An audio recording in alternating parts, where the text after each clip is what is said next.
Hi, kindergarten friends. This is Mrs. Kiefer, a kindergarten teacher at Silver Creek, and I am here to show you how to play the car race game. For this game, you're going to start by collecting the supplies you need. So you're going to print off from your learning board the car race game board. There's a 2-track paper and there's also a 3-track paper, and I'm going to show you how to use both of them. But for right now, we're just going to use the 2-track paper. You're going to also need a dice.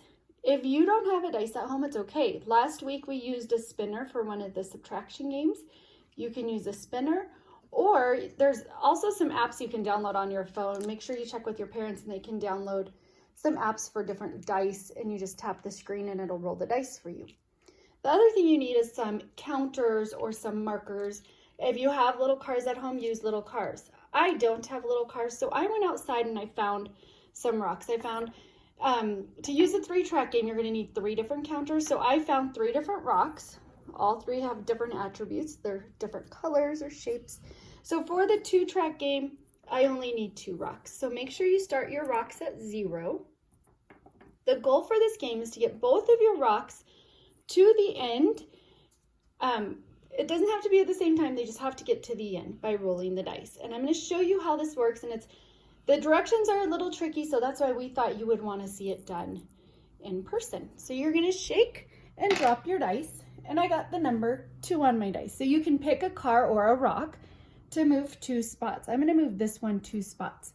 And when you move, you do 2 hops. So 1, 2. That rock's on 2. That one's still on 0. Ooh, I have a 6.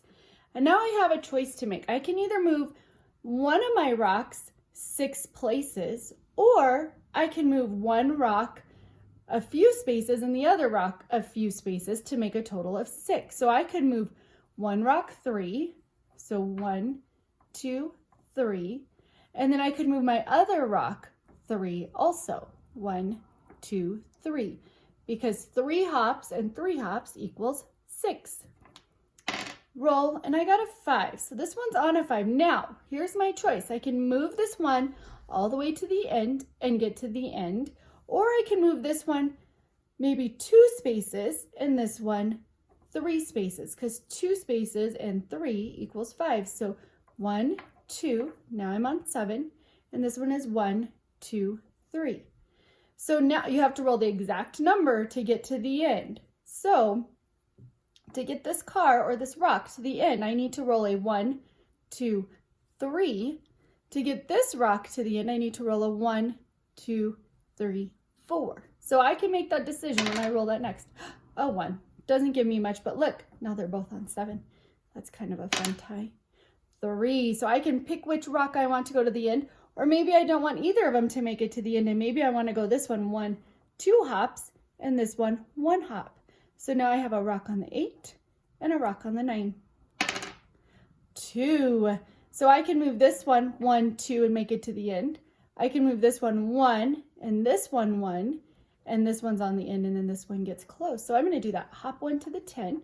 That one made it to the end, and this one, because I hopped that one, I need to hop this one. Now I must roll a 1 to get my rock to the end. Didn't work, so I try again. That's a 5. That's a 6.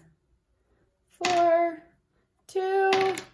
I'm going to pretend I rolled a 1. Yay!